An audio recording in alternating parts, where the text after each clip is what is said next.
इमदाद सुमरो, सदर आरिफ अलवी साहब को टकासा जवाब मिला है। बेइज्जती हो गई है सदर साहब की। इमरान खान साहब की खरमस्तियाँ हैं जो उनको गले पड़ चुकी हुई हैं। किसी के आसरे पर, किसी की उम्मीद पर फिक्स्ड मैच खेलना चाह रहे थे, जेल भरो तहरीक चलाना चाह रहे थे इमरान खान साहब, मगर सिर्फ 1-2 दिन के अंदर अंदर इमरान खान साहब के जो होश ठिकाने आ गए। क्योंकि जो फ़ैसला था सुप्रीम कोर्ट का, जिस फैसले के बाद इमरान खान साहब ने उठकर अपना जेल भरो तहरीक का आगाज़ कर दिया था, वो अभी तक तहरीरी तौर पर उसका हुक्मनामा जारी नहीं हुआ। डोगर साहब, गुलाम महमूद डोगर CCPO लाहौर साहब का, उनकी बहाली का जो ऑर्डर था, जो ऑर्डर होने के बाद, फैसला आने के बाद इमरान खान साहब ने टीवी पर आकर कह दिया कि जी अब हम जेल भरो तहरीक चलाएंगे। और जेल भरो तहरीक का उन्होंने कह दिया था बुध से, यानी 2 रोज़ के बाद, कल सोमवार है और परसों मंगल, और उसके बाद जेल भरो तहरीक वो भी शुरू होगी लाहौर से। अब एक तो डोगर साहब के ऑर्डर्स नहीं हुए तहरीरी तौर पर, वो ऑर्डर आएंगे तो उसके बाद क्या उस पर अमल दरामद होगा या नहीं होगा। ज़ाहिर है इलेक्शन कमीशन है, पंजाब हुकूमत है, ये सारे इस तरह तो उन्होंने ये तबादला नहीं किया था कि वो तबादला करे और 2-4 दिन के बाद जो है वो तबादला वापस हो जाए। इस तरह तो किसी ने ऑडियो लीक नहीं की। डॉक्टर यास्मीन राशिद साहिबा की, वो भी सामने आ गई। उसके पीछे भी ज़ाहिर है मोटिव्स तो यही हैं। ऑडियो रिकॉर्ड किसने की, कब की, क्यों की, ये एक अलग बहस है, लेकिन हो गई, होकर सामने आ गई तो पता चल गया कि खेल चल क्या रहा है। अब अगर सब कुछ के बावजूद इमरान खान साहब जो हैं वो जेल भरो तहरीक शुरू करेंगे तो क्या लोग जेलों में जाएंगे, क्या हुकूमत गिरफ्तारी करेगी और फिर कहाँ रखा जाएगा, ये सबसे बड़े सवाल हैं। तो इनके जवाब भी आ गए हुए हैं। पंजाब हुकूमत जो निगरान हुकूमत है उन्होंने भी अपनी हिकमत अमली बना ली हुई है और उसको फाइनल टचेस दिए जा रहे हैं। वफाकी हुकूमत की हिकमत अमली पहले ही बनी हुई है। अब जेल भरो तहरीक कराची से शुरू करें ना, वहाँ पर तो मतलब सिंध के दीगर इलाकों से, जहाँ पर बलूचिस्तान, तो खैर बलूचिस्तान में तो PTI है ही नहीं। तो बहरहाल अब एक मैं आपको मशहूर वाक़या है वो मैं सुनाता हूँ, उसके बाद फिर मैं आगे चलता हूँ। वाक़या यानी एक लतीफ़ा सा है, खरमस्तियों से मुझे याद आया कि एक सुन नहीं रखा है आपने। असल में तो जो ज़ाती महफ़िलों में सुनाया जाता है उसकी डिक्शन, उसके अल्फाज वो कुछ और होते हैं, लेकिन जब हम यहाँ बैठकर बात करेंगे तो उसके अल्फाज कुछ और होंगे। ज़ाहिर है बंदा फैमिलीज़ के साथ भी बैठकर हमारे वीलॉग सुन रहा होता है और कोशिश ये होती है कि अल्फाज पार्लिमानी हो, वो गुफ्तगू हो जो घर में बैठकर अपने अहले खाना के साथ की जा सकती हो और सुनी जा सकती हो। कोई गाली ना हो, कोई लुच्चरपन ना हो, कोई गंद, इमरान खान की तकरीर की तरह ना हो, कम अज़ कम, मतलब जिस तरह की इमरान खान साहब की तकरीर होती है ना, वो ना हो। तब इमरान खान साहब के साथ वो हुआ है जो एयर होस्टेस के साथ छेड़खानी करने वाले सरदार के साथ हुआ था। मुख्तसर वाक़या, एक बंदा जो है वो तोता लेकर एयर फ्लाइट में सफ़र कर रहा था। तोता थोड़ी थोड़ी देर के बाद जो है वो सीटी बजाता था, एयर होस्टेस को तंग करता था और सरदार ने देखा देखी तोते के, उन्होंने भी एयर होस्टेस के ऊपर सीटी बजाना शुरू कर दी, तंग करना शुरू कर दिया। तो एयर होस्टेस ने अपने फ़्लाइट कैप्टन से शिकायत लगा दी कि जी ये मुझे पहले तोता तंग कर रहा था, अब सरदार दोनों कर रहे हैं तंग। तो सरदार ने, अपना कैप्टन ने कहा दोनों को फेंक दो नीचे। दरवाज़ा खोलकर दोनों को नीचे फेंका गया। तो तोता उड़ता हुआ जा रहा है, सरदार गिरता हुआ जा रहा है। तोते ने पूछा उड़ना आंदा है? सरदार ने कहा नहीं, बाकी आप समझदार हैं। फिर तोते ने कहा फिर पंगा क्यों लिया था? तो इमरान खान साहब से अब ये पूछा जा रहा है पार्टी के अंदर, ये मैं इंफॉर्मेशन की बुनियाद पर बता रहा हूँ। कल शाम यही हुआ है ज़मान पार्क में, खान साहब से पूछा गया है कि खान साहब उड़ना आंदा है? खान साहब ने कहा नहीं। तैरना आंदा है? कहते नहीं। जेल च रहना आंदा है? कहते नहीं। लड़ना आंदा है? कहते नहीं। तकरीर करनी आती है, मैनू करा लो, 24 घंटे में वही कर रहा हूँ। तो कहते जब कुछ नहीं करना आता सिवाय तकरीर करने के, तो फिर ये ऐलान क्यों किया? उन्होंने कहा वो डोगर साहब बहाल तो हो गए। तो उन्होंने कहा तहरीरी ऑर्डर किधर है? डोगर साहब की बहाली का तहरीरी ऑर्डर आता तो फिर हम उछलते ना, उछल कूद करते।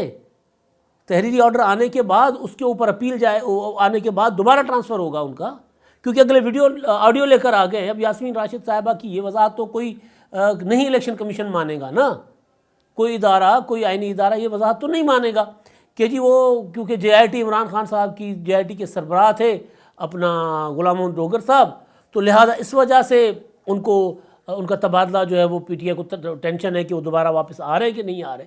हालांकि खुद ही कह रहे हैं कि JIT ने तो रिपोर्ट बनाकर अदालत में दे दी है। तो मतलब JIT की सरबराही और CCPO होना दो अलग अलग चीज़ें हैं। लेकिन बहरहाल वो इमरान खान साहब, तहरीक इंसाफ, उनको जिस तरह की मर्जी वो वजाहतें देते फिरे। तो बुनियादी तौर पर इमरान खान साहब ने समझा था कि डोगर साहब का ऑर्डर हो गया, अब मैं जेल भरो तहरीक चलाऊँगा, ऐलान करूँगा, ये मेरे लोगों को डोगर साहब उठा कर घरों से मेरी मर्ज़ी के मुताबिक गिरफ़्तार करके जेलों में भेजते जाएंगे, बंदे उठाएंगे जेलों में भेजते। जेलों में भेजने के लिए भी कोई कानून, कोई आइन, कोई चीज़ तो चाहिए ना। मैं बार बार गुजारिश कर चुका हुआ हूँ कि इमरान खान साहब के बेसिक पॉलिटिकल और एजिटेशन के कॉन्सेप्ट ही क्लियर नहीं है। उनको पता ही नहीं एजिटेशन होती क्या है, किस माहौल में किस तरह होती है। आज पाकिस्तान, फवाद चौधरी साहब ने जी इंटरनेशनल कम्युनिटी को लिख दिया है कि जी पाकिस्तान का बायकॉट करें, पाकिस्तान में इस वक्त फस्तायत है। तो दुनिया भी देख रही है कि आज फस्तायत ज़्यादा है या इमरान खान के दौर में ज़्यादा थी। इमरान खान के दौर में उस वक्त की पूरी अपोजिशन जेलों में थी। आज जो जेल जाता है अदालत रिहा कर देती है, तब 3-3 साल लोग कैद में थे। तो दुनिया अंधी तो नहीं है ना। दुनिया पाकिस्तान की सियासत को, पाकिस्तान के हालात को इमरान खान की आंखों से तो नहीं देख रही ना, या इमरान खान साहब के चाहने वालों की आंखों से तो नहीं देख रही ना कि शहबाज गिल को पकड़ लिया, ओए होए होए होए पाकिस्तान तो रियासत रहने के काबिल ही नहीं रही। भाई पाकिस्तान की रियासत उस वक्त रहने के काबिल नहीं थी जब बेटी को बाप के सामने से हथकड़ी लगाकर गिरफ्तार किया जा रहा था। पाकिस्तान की रियासत में उस वक्त फस्तायत थी जिस वक्त आधी रात को एक औरत को अस्पताल से घसीट कर जेल मुंतकिल किया जा रहा था। उस वक्त फस्ताई रियासत थी जिस वक्त मुल्क का एक साबिक वज़ीर आज़म, मुल्क का एक साबिक सदर, मुल्क का मौजूदा अपोजिशन लीडर, मुल्क का साबिक अपोजिशन लीडर सारे जेलों में थे। तो आज फवाद चौधरी साहब उठकर बड़े बड़े जो है वो मुतालबे कर रहे हैं इंटरनेशनल कम्युनिटी के साथ कि जी पाकिस्तान फस्ताई रियासत है। तो गुजारिश ये है कि इमरान खान साहब का बेसिक कॉन्सेप्ट क्लियर नहीं है एजिटेशन का। जेल भरो तहरीक कब शुरू होती है कि जब आपको जलसा करने के हक ना हो, जब आप सड़क पर निकल ना सकें, जब आप प्रेस कॉन्फ्रेंस ना कर सके, जब आप बात ना कर सकें, फिर आपके लिए होता है कि जी आप ये मुल्क तो वैसे ही कैद बना दिया आपने, तो लिहाजा हम जेलों में जा रहे हैं। और भाई रोज़ाना सबसे ज़्यादा एयर टाइम इमरान खान साहब लेते हैं। इमरान खान साहब इतना बोलते हैं कि टीवी थक जाता है, कान पक जाते हैं सुन सुन के। वही वाली बात, वही वाली तकरीर, वही वाली दकियानूस बातें, वही वाले झूठ, वही वाले फ्रॉड, वही बोल रहे होते हैं बैठकर टीवी पर। चल रहे होते हैं भाई, 40-40 मिनट की तकरीर चल रही होती है। प्रेस कॉन्फ्रेंस के नाम पर व्लॉग चल रहा होता है बकौल इमरान खान के, इमरान शफकत के इमरान खान भी व्लॉग करने लग गए। वो आकर रोज़ाना 40 मिनट का व्लॉग पर फड़का देते। तो वो रोज़ाना की बातें उनकी चल रही हैं रोज़ाना। मतलब PTI के छोटे से छोटा लीडर भी प्रेस कॉन्फ्रेंस करे, वो चल रहा, वो लाइव जा रही होती है। उस दिन मैं तो हैरान हुआ ऐसे मीडिया पर, मतलब मीडिया के जो हमारा पाकिस्तानी मीडिया वो जितना गंदा हो चुका हुआ है ना, उस पर भी बंदे को हैरत ही होती है। एक तरफ रज़ा रब्बानी जैसा बावकार लीडर जो इंसानी हुकूक में यकीन रखता है, जो पाकिस्तान की जमहूरियत और आइन का हकीकी पासबान है, वो पार्लियामेंट में खड़े होकर दस्तूर का जो पाकिस्तान के आइन की गोल्डन जुबली की तकरीब और योम शोहदा की तकरीब से खिताब कर रहा है। दूसरी तरफ इमरान खान साहब का रोज़ाना वाला घिसा पिटल जो व्लॉग चल रहा है, वो हमारा मीडिया बशमूल जियो वो दिखा रहे हैं, और दूसरे उधर रज़ा रब्बानी की आवाज़ बंद है। तो फिर इस तरह के मीडिया को अगर इमरान खान साहब के फॉलोअर गालियाँ देते हैं तो गलत नहीं करते कि आप संजीदा आवाज़ें सुनाते नहीं हो। कल मैं सुन रहा था शेख रशीद साहब के इंटरव्यूज़, बिलोरानी लगा हुआ था, और कोई शर्म व हया नहीं होती वहाँ बैठे एंकर्स को रेटिंग के लिए कि भाई कोई बंदा उसकी बकवास बंद करवा दे। टीवी चैनल शेख रशीद की गंदी गालियाँ नशर कर रहे होते हैं सियासी मुखालफिन के लिए, और फिर हम कह रहे होते हैं कि जी मीडिया को लोग गालियाँ देते हैं। भाई हकदार हो आपको ये तमीज़ करनी चाहिए कि सियासी इल्ज़ाम क्या है और ज़ातियात पर बकवास करना क्या है। शेख रशीद जेल से निकलने के बाद रोज़ाना बकवास कर रहे हैं और मीडिया एज इट इज़ बकवास नशर कर रहा है। वो मैं छेड़ रहा हूँ, मैं ये कर रहा हूँ, मतलब कोई शर्म हया होती है ना शेख रशीद में है ना मीडिया में है। तो मैं गुजारिश ये कर रहा था कि एजिटेशन चलती है तब, और एजिटेशन को ईंधन मिलता है तब जब पाबंदियाँ होती हैं। आज रियासत पाकिस्तान में कोई पाबंदी नहीं है, किसी किस्म की सियासी पाबंदियाँ नहीं हैं।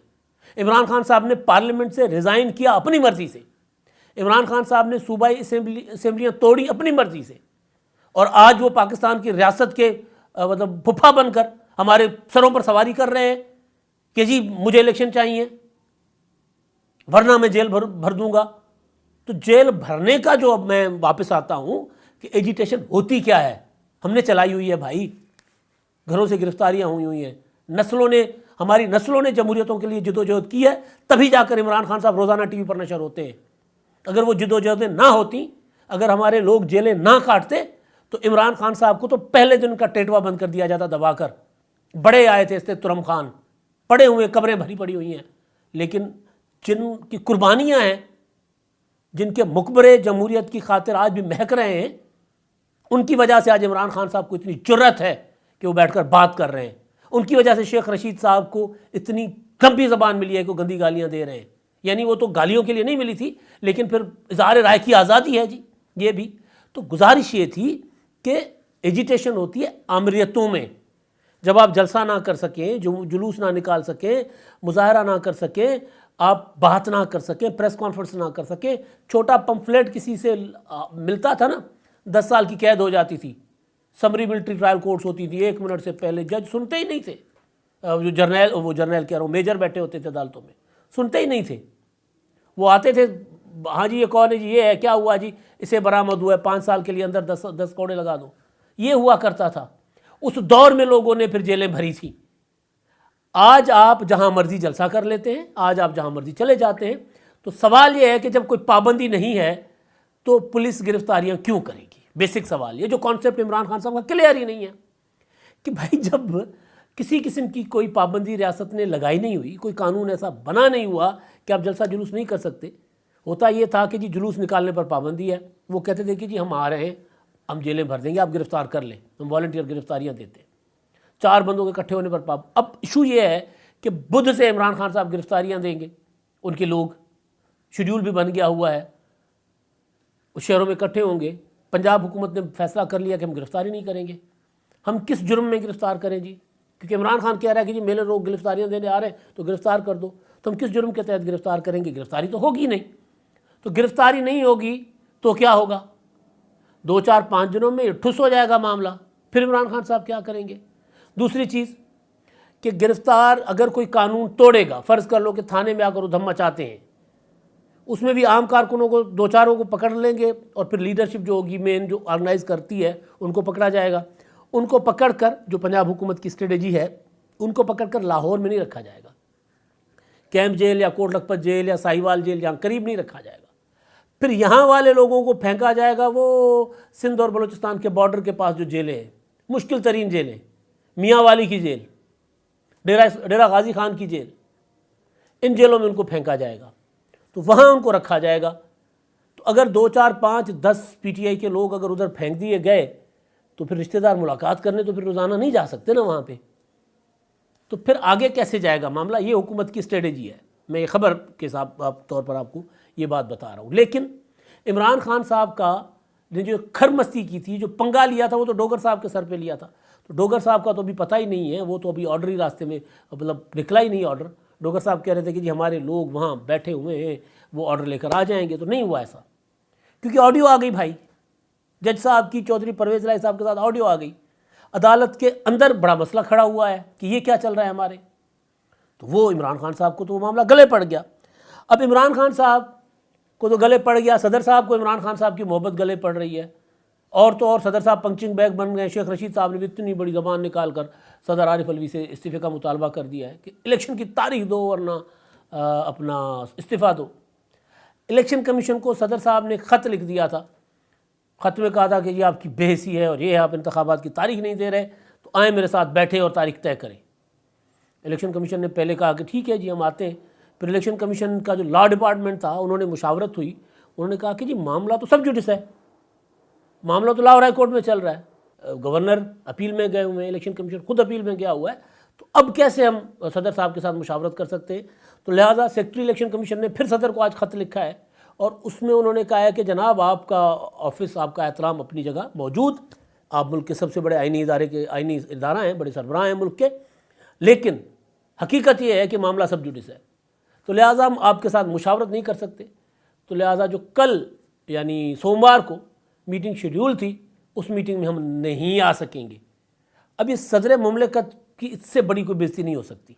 ये बेइज्जती है ना आईनी ओहदे, क्योंकि सदर साहब जो है वो आईनी ऑफिस का ख्याल ही नहीं रखते। ख्वाजा आसिफ साहब ने ठीक कहा है, सदर साहब अपने ओहदे का ख्याल करो, औकात मत दिखाओ। मैं देख रहा था सदर मुमलिकत का एक इंटरव्यू, उसमें वो कह रहे हैं कि जी आइन को सुराख करने की कोशिश की जा रही है, ये वही आरिफ अलवी है, ये वही आरिफ अलवी है। मैं है नहीं कहूँगा, सदर होंगे तो फिर मैं है कहूँगा। आरिफ अलवी की ज़ात की बात कर रहा हूँ, जिसने इमरान खान साहब ने जब आइन तोड़ा था, तहरीक अदम एतमाद 3 अप्रैल को गैर आइनी रूलिंग के ज़रिए उड़वा दी थी और इमरान खान साहब के साथ साजिश में मुलविस थे आइन तोड़ने की, और उन्होंने असेंबली तोड़ दी थी।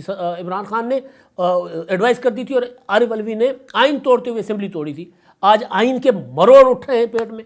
सिंधी में हम कहते हैं हलड़ी रिड बूथकारी।